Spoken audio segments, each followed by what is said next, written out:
Good morning, నమస్తే to all investors and traders. అందరం బాగుండే అందరం ఉండడానికి కోరుకుంటూ టుడే మీరు యూట్యూబ్కు స్వాగతం. మీ సీనియర్ సిటిజన్. దయచేసి స్కిప్ చేయకుండా చూడండి. స్కిప్ చేస్తే మధ్య ఇంపార్టెంట్ వార్తలు కానీ నా కామెంట్ మిస్ కావచ్చు. నా కామెంట్ కాంటెంట్ నచ్చితే సబ్స్క్రైబ్ చేసుకుని లైక్ చేయగలరు. మీ యొక్క లైక్ సబ్స్క్రైబ్ నాకు మరో సపోర్ట్ వస్తుంది. సో ఈరోజు బిజినెస్ న్యూస్లోకి వెళ్దాము. సో ఇక్కడ మీకు answer questions and equity and fundamental and technical ఇచ్చాను. మీరు కామెంట్ బాక్స్లో మీకు డౌట్స్ ఉంటే వాటిని నేను నివృత్తి చేయడానికి ప్రయత్నిస్తాను. మీకు ప్రతిసారి చెప్తున్నా, మన మార్కెట్లో ప్రతిసారి ఒక 50% క్యాష్ ఎప్పుడు రిజర్వ్ ఉంచుకోవాలి. మార్కెట్ తగ్గినప్పుడు తీసుకోవడానికి అవకాశం ఉంటుంది. మంచి షేర్ను నాకు గుర్తించండి. సో ఈరోజు నేను బడ్జెట్ చూసాము, దాని విషయాలు కూడా ఇందులో తెలుసుకుందాము.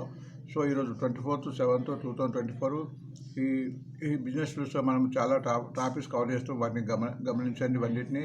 అండ్ బెస్ట్ ఇన్ఫర్మేషన్ కూడా ఇచ్చాము, వాటి కూడా గమనించండి. Disclaimer, it is only selling by recommendation కాదు, ఇటు ఓన్లీ ఎడ్యుకేషన్ పర్పస్ కూడా గమనించండి. అండ్ బెస్ట్ క్వాలిటీ షేర్ మార్కెట్లో కావాలంటే ఈ లక్షణాలు ఉన్నాయని ప్రతిరోజు చెప్తే వీటిని గమనించండి.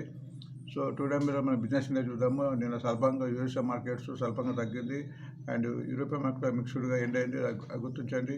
అండ్ ప్రస్తుతం ఆసియా మార్కెట్ కూడా స్వల్పంగా తగ్గింది. Singapore 60, Hong Kong 30 and Japan 85 down అయింది. సో నిన్న ఫారినర్స్ మార్కెట్ టైంలో చాలా హెచ్చుతగ్గులలోనే తర్వాత ప్రశాంతంగా ముగిసిందని భావించాలి.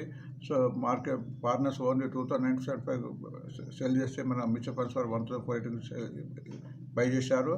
సో దీన్ని చూస్తే మార్కెట్ ముందు పుంజుకోవడానికి అవకాశం ఉంటుంది. ఇలాంటి అప్పుడు తగ్గడం అనేది కామన్గా భావించి మనం ముందుకు సాగాలి. Nifty, bank Nifty, Sensex and mid cap and small cap కూడా ఇవి చాలా తగ్గి కూడా మళ్ళీ కవర్ అయినాయి, అది గుర్తించండి. ఇండెక్స్లో తగ్గింది అండ్ పీసీఆర్ పుట్టి రేస్ కూడా తగ్గింది. దీని మూలంగా మార్కెట్ పెరగడానికి అవకాశం ఉన్నది, దీన్ని భావించవచ్చు. సో ఈరోజు బడ్జెట్ కొన్ని విషయాలు ఉన్నాయి కాబట్టి వీటిని మనం కొద్దిగా స్పీడ్గా చదువుతున్నాము, అది గమనించండి. సో ఇది ఇండెక్స్ కూడా ఆల్మోస్ట్ పెరిగి నేను తగ్గింది. సో ఇండెక్స్ ఎంత తగ్గిన కొద్దీ మార్కెట్ అంత బాగుంటుందని భావించాలి. సో ఇక్కడ ఫ్యూచర్ ఆప్షన్స్లో లాంగ్ బిల్డప్ షేర్స్ ఇచ్చాము. లాంగ్ బిల్డప్స్ అంటే ఫ్యూచర్ ఆప్షన్స్లో వీటిని ఎక్కువ కొని ఫ్యూచర్లో పెరుగుతాయని భావించి వీటిని ఓపెన్ ఇంట్రెస్ట్ పెంచారు. అవి Godrej CP, Titan, ITC, Torrent pharma, Tata consumer, Escorts, కాల్పాలు, ఐవి bank, Hindustan Lever, India Mart ఇవి ఈరోజు పెట్టడానికి అవకాశం ఉన్న షేర్స్. ఇవి అన్ని ఫండమెంటల్ షేర్స్ గుర్తించండి. అండ్ అట్లనే షార్ట్ కవరింగ్ కూడా ఈ షేర్ అంతకుముందు అమ్మి ఈరోజు వాటిని షార్ట్ కవర్ చేయడానికి వీటిని కొంటారు కాబట్టి ఇవి కూడా పెరగడానికి అవకాశం ఉంటుంది. ఎంఎన్ఎఫ్ ఫైనాన్స్, బలం చిన్ని, India hotel, UBL, Bata India, LTC, NTPC, NMDC, page industry, HDS life అని గమనించండి. సో మనకు కొంత బడ్జెట్ ఈరోజు కొంచెం బడ్జెట్కి ఎక్కువ వార్త కేటాయిస్తాం. బడ్జెట్ హైలైట్స్ ఏమేమి ఉన్నాయంటే, సో నిన్న బడ్జెట్ కారణం గవర్నమెంట్ ఏం చేసిందంటే ఆల్రెడీ మార్కెట్ చాలా పెరిగింది కాబట్టి దీన్ని కొంచెం కవర్ చేయడానికి, కంట్రోల్ చేయడానికి కొన్ని నియమాలు తీసుకొచ్చింది. దాని మూలంగా కొంత స్పెక్యులేషన్ తగ్గుతుందని చెప్పేసి సో నిన్న ఆ మూలంగా తగ్గింది. తర్వాత కుదపడ్డది. ఎందుకంటే బడ్జెట్స్ బాగుంది. మన స్టాక్ మార్కెట్ పరంగా, మన రాజకీయంగా చూడకుండా స్టాక్ మార్కెట్ పరంగా ఎన్నో మంచి విషయాలు తీసుకొచ్చారు కాబట్టి దాని మూలంగా ఫ్యూచర్లో పెరిగే అవకాశం ఉంది. సో తగ్గడం కూడా మనం మంచిగానే భావించి వాటిని గమనించాలి. ఎందుకంటే క్యాపిటల్ గెయిన్ ట్యాక్స్ను వాళ్ళు పెంచారు. దాన్ని 15% 20% చేశారు short term, and long term కూడా 10% 15% చేశారు. సో దీని మూలం ఉద్దేశం అంటే స్పెక్యులేషన్ కానీ కొద్దిగా తగ్గుతుందని వాళ్ళ ఉద్దేశము. అట్లనే ఒక మంచి ఇంకోటి ఏంటంటే ఎంప్లాయ్ స్టాండర్డ్ డిడక్షన్ అనేది 50,000 నుంచి 75,000 చేశారు. సో దీని మూలంగా వాళ్ళు సుమారు 4 కోట్ల మంది ఎంప్లాయీస్లకు అమౌంట్ పెరిగి వాళ్ళు తిరిగి మార్కెట్లో పెట్టడం కానీ లేకుంటే కన్జ్యూమర్ మెటీరియల్స్ కొనడం కానీ దాని మూలం ఎకానమీ పెరుగుతుంది, దాన్ని గుర్తించండి. అట్లనే సెక్యూర్ ట్రాన్సాక్షన్ కూడా పెంచారు. ఫ్యూచర్ ఆప్షన్స్లో 0.0125 ఉంటే దాన్ని 0.2 చేశారు. ఆప్షన్స్లో 0.625 ఉంటే దాన్ని 10 చేశారు. దీని యొక్క మెయిన్ ఉద్దేశం అంటే స్పెక్యులేషన్ తగ్గించాలని చెప్పేసి. బట్ ఏం చేసినా స్టాక్ మార్కెట్లో ఇది కొద్ది రోజులే ఉంటుంది, తర్వాత మామూలుగా అయిపోయి అన్నీ చేస్తారని గమనించాలి. మనకు అందుకే స్టాక్ మార్కెట్లో నాకున్న అనుభవం ప్రకారము తగ్గడం పెరగడం అనేది కామన్ విషయము. బట్ మనం మంచి షేర్ అని తీసుకోవాలి, ఫండమెంటల్స్ తీసుకోవాలి. నిఫ్టీ 50 షేర్లు కానీ, నెక్స్ట్ 50లో కానీ, లేకపోతే మిడ్ క్యాప్లో మంచి షేర్లు, స్మాల్ క్యాప్లో మంచి షేర్ ఎన్నుకొని వాటి మీద మీరు ఫోకస్ చేస్తే లాభాలు ఖచ్చితంగా లాభాలు వస్తాయని గుర్తించండి. కాబట్టి ఇవన్నీ జరగడం కామనే. రోజు కూడా పెరగదు, రోజు ఒక్కరేదో ఉండదు. మండే అనేది వారానికి ఒక్కసారి వస్తున్నట్టే అట్లనే పెరుగుదల తగ్గుదల కూడా మార్కెట్ వస్తుంది, అది గమనించండి. సో కొన్ని ఇంకా ఇంపార్టెంట్ విషయాలు, అలొకేషన్ ఇన్ఫ్రాకి ఇచ్చారు 11 lakhs crores అండ్ దీని మూలంగా ఎల్ఎన్డిటి అలాంటి షేర్ పెరిగే అవకాశం ఉంటుంది. ఫ్యూచర్లో మార్కెట్ యొక్క మన ఇంప్లిమెంట్ అవుతుంది కాబట్టి పెరిగే అవకాశం ఉంది. అట్లా హౌసింగ్కు 3 కోట్ల హౌసింగ్ కన్స్ట్రక్షన్ ఇస్తారు. దీని మూలంగా ఎన్బిసిసి పెరుగుతుంది. ఇంతకుముందు చెప్పాను, ఈ 2 షేర్ కూడా ఫండమెంటల్ షేరు. ప్రతి తగ్గింపులో ప్రతి 5% 10% డబ్బులు ఉంటే యావరేజ్ చేసుకుని షేరు లేకుండా లాంగ్ రన్ ఉండాలి.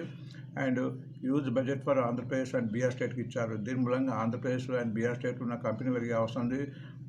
మన ఆంధ్రప్రదేశ్ సంబంధించి ఎన్సీసీ కానీ కేరళ కన్స్ట్రక్షన్ పెరగడానికి అవకాశం ఉంది, వాటిని గమనించండి. And focus on MSME and housing కూడా పెట్టారు. అట్లనే ఉడుకో ఎన్బీసీ ఎల్ఐసి హౌసింగ్ ఫైనాన్స్ పెరగడానికి అవకాశం ఉన్నది, అది గుర్తించండి. And 2.6 lakh for development of rural areas కోసం పెరుగుతుంది కాబట్టి అక్కడ ఎకనామీ పెరిగి రూరల్ ఏరియాస్ పెరగడానికి స్టాకు ఎఫ్ఎంజీ హెచ్పిఎల్ కానీ డాబర్ నెస్లే ఆటో షేర్స్ ఇలా అంటే రూరల్ ఎకానమీ పెడుతుంది. అంటే వాళ్ళకు పని ఎక్కువ అవుతుంది కాబట్టి రూరల్లో డబ్బులు వాళ్ళకు వస్తాయి కాబట్టి వాళ్ళు స్పెండ్ చేయగలుగుతారు. కాబట్టి వాళ్ళు ఏమో బ్యాంకులో దాచుకోరు, ప్రతిదీ స్పెండ్ చేయగలుగుతారు. కాబట్టి షేర్ పెట్టడానికి అవకాశం ఉంచాలి. ఇక్కడ ఇంకో వార్త, గోల్డ్ రేట్ కూడా రెడ్యూస్ చేస్తారు. ఒక కిలోకు 6,20,000 6,20,000 ఇస్తారు ఇంపోర్టు. అండ్ ఒక తులంకు 4,000 తగ్గింది. మూలంగా టైటాన్ కానీ సెంకో గోల్డ్ కానీ గోల్డ్ మీడియం కళ్యాణ్ జ్యువెలర్స్ ఈ షేర్ కూడా భవిష్యత్తు పెరిగే అవకాశం ఉంటుంది. ఎందుకంటే బంగారం రేటు తగ్గింది కాబట్టి కొనడానికి వస్తాయని అని. అట్లనే కొన్ని మన కల్టివేషన్ సంబంధించి కూడా కొన్ని రిఫార్మ్ చేశారు. దీని మూలంగా జిఎస్ఎస్పి ఫ్యాక్టు ఫెడరేషన్స్ పెరిగే అవకాశం ఉన్నది. సో వీటిని గమనించండి. ఈ వార్త మూలంగా పెరగడానికి అవకాశం ఉందని ఇచ్చాను. సో మనం మెయిన్ వార్తలకు వెళ్దాం. ఈనాడులో మెయిన్ వార్త కూడా గోల్డ్ గురించి ఇచ్చాము. అండ్ గోల్డ్ తగ్గింది 6.2 అంటే 6,20,000 per కిలోకు, గ్రామ్కు ఆల్మోస్ట్ 4,000 రూపీస్. సో దీని మూలంగా gold international Senco gold Kalyan jewellery పెరిగే అవకాశం ఉంది అని గుర్తించగలరు. సాక్షిలో కూడా 4.6 lakh డిఫెన్స్కు ఎనర్జీకి 68,769 వార్త ఉంది.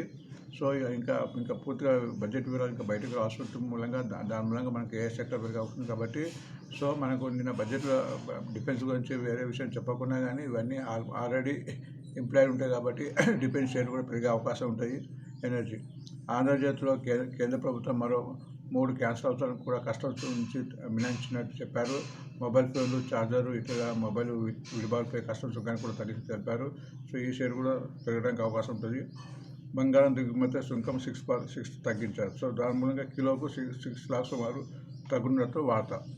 బిజినెస్ స్టాండర్డ్లో హెచ్ఏఎల్ మంచి రిజల్ట్స్ వస్తుంది. హెచ్ఏఎల్ ఎప్పుడైతే ఈ సీజన్లో ఏవైతే ప్రాఫిట్స్ సంబంధించో వాటి మీద ఫోకస్ పెట్టి సో ఈ 3 monthsలో వీటి తగ్గినప్పుడు వీటి తీసుకుంటే పెరగడానికి అవకాశం ఉంటుంది. ఎందుకంటే వార్త మూలంగా పెరిగి కొద్ది రోజుల తర్వాత కూల్ ఆఫ్ అయిపోతుంది. కూల్ ఆఫ్ అయిన తర్వాత మళ్ళీ నెక్స్ట్ రిజల్ట్ ముందట తగ్గుతుంటాయి, అప్పుడు తీసుకుంటే లాభాలు వచ్చే అవకాశం ఉంటుంది. సో మనం కొన్ని కంపెనీల రిజల్ట్స్ చూద్దాము. హెచ్ఏఎల్ రిజల్ట్ ఇచ్చింది 2.2 పెరిగి 2,016 crores, అది గమనించండి. ఐసిఐసిఐ ప్రుడెన్స్ కూడా లాభాలు పట్టించింది. నెట్ ప్రాఫిట్ ఆల్మోస్ట్ 9% పెరిగి 225 crores. టొరంటో ఫార్మ్ కూడా మంచి రిజల్ట్ ఇచ్చింది, 21% అప్పు, రెవెన్యూ 10% అప్పు. అండ్ గ్లాండ్ ఫార్మా, జెడస్ లైఫ్ సైన్స్కు వాళ్ళకు యూఎస్ ఎఫ్డీఐ నుంచి అప్రూవ్ వచ్చినట్టుంది. ఈ 2 షేర్ కూడా పెరగడానికి అవకాశం ఉంటుంది, అది గమనించండి. లైవ్మెంట్లో ట్రైనింగ్ షేర్ కింద ఎన్సీసీ ఇచ్చారు. మీకు ప్రతిసారి చెప్పాను, అమరావతి మూలంగా ఎన్సీసీకి ఆర్డర్స్ చాలా వచ్చేస్తున్నాయి, ఇది చాలా పెరుగుతుంది. సో ఈ షేరు తగ్గినప్పుడు తీసుకుంది. ఫ్యూచర్లో అమరావతికి బడ్జెట్ ఆల్మోస్ట్ 15,000 crores ఇచ్చారు కాబట్టి ఎన్సీసీ, కేరళ కన్స్ట్రక్షన్స్ ఈ 2 కంపెనీలు ఇంకా మిగతా కంపెనీలు ఏదైతే ఆంధ్రప్రదేశ్లో సంబంధించినవో అవన్నీ పెరగడానికి ఉంటే వాటిని తెలంగాణకు సంబంధించి కూడా పెరగడానికి అవకాశం ఉంటుంది. ఎవరైతే అక్కడ ఆర్డర్స్ వస్తాయో అవి ఆ ఆర్డర్స్ని బట్టి ఇవి పెరగడానికి అవకాశం ఉంటుంది కాబట్టి గ్రహించండి.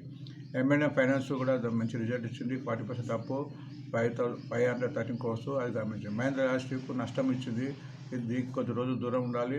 9% కంపేర్ టు ఇయర్లో నష్టం ప్రకటించింది. అండ్ జెట్సా టెక్నాలజీలో స్వల్పంగా పెరిగింది 1.2, అది కూడా గమనించండి. బిజినెస్ లైన్ ప్రకారం JW infrastructure focus on boosting island last week మీకు జేడబ్ల్యూ గురించి చాలాసార్లు చెప్పాను. ఫండమెంటల్ కంపెనీ ఈ షేర్ కూడా తగ్గినప్పుడు తీసుకోవాల్సింది. మన అదాని పోర్ట్ తర్వాత కూడా ఇది పోర్టుకు సంబంధించిన పనులు చేస్తుంది. ఇది మంచి గ్రూప్, జేడబ్ల్యూ గ్రూప్కి సంబంధించింది కాబట్టి ఎప్పుడు తగ్గినప్పుడు తీసుకోవాల్సిందిగా గమనించండి. సో బడ్జెట్లో కొంతమంది వ్యక్తులు ఎవరెవరు ఏమన్నారో వాటిని చూద్దాము. బడ్జెట్ ఆల్మోస్ట్ స్టాక్ మార్కెట్ పరంగా చాలామంది కూడా ఆల్మోస్ట్ 10 to 7-8 ఇచ్చారు, కొద్దిమంది ఇచ్చారు కాబట్టి బడ్జెట్ పరంగా బాగానే ఉందని చెప్పాలి. దానికి కారణం ఒకటే, మార్కెట్ అంత పడలేదు కాబట్టి అది గమనించాలి. కింద పడి కూడా మళ్ళీ లేచింది కాబట్టి బడ్జెట్ బాగుందని మనం భావించాలి. రాజకీయంగా మనం ఏమి చూడొద్దు, మార్కెట్ పరంగా చూడాలి. సో ఇంకా కుమార్ మంగళం ఏం చెప్పాడు, placing trust for infrastructure in Aditya Birla మన ఐడియాఫోన్ యొక్క ఓనరు ఇన్ఫ్రాస్ట్రక్చర్కు బూస్ట్ అవుతుందని చెప్పారు, అది గుర్తించండి. అండ్ బ్లూ ప్రింట్ ఫర్ ఇక్కడ దినేష్ అనే ఈయన ఒక economist, blue print for sustainable growth and employment. ఇప్పుడు గ్రోత్ ఉంటుంది, ఎంప్లాయ్మెంట్ పెరుగుతుందని చెప్పారు. ఎంప్లాయ్మెంట్ పెరిగితే ఆటోమేటిక్గా మన ఎకానమీ పెరుగుతుంది, ఎకానమీ మూలంగా అన్ని కంపెనీలకు గిరాకీ పెరుగుతుంది, అది గమనించండి. అండ్ ఇంకో వార్త, budget government keeps focus on critical areas అని జయరామ్ అనే వ్యక్తి చెప్పాడు. ఈయన కూడా మంచి ఎకానమిస్టు, అది గుర్తించండి. ఇంకో వార్త, union budget growth reforms infrastructure, growth reforms జరగబోతుంది. ఇన్ఫ్రాస్ట్రక్చరు బాలాజీ వీళ్ళందరూ ఎక్స్పర్ట్స్ వాళ్ళ మార్కెట్లో. అండ్ నందిని మేడం గారు ఏం చెప్పారంటే, vision for inclusive growth and employment. So growth ఉంది, ఎంప్లాయ్మెంట్ ఉంది కాబట్టి సో మన స్టాక్ మార్కెట్కు ఉపయోగపడే అంశాలు ఇవన్నీ. అట్లనే లక్ష్మీనారాయణ ఆయనతను ఏం చెప్పారు, affordable housing trust a big boost for income tax.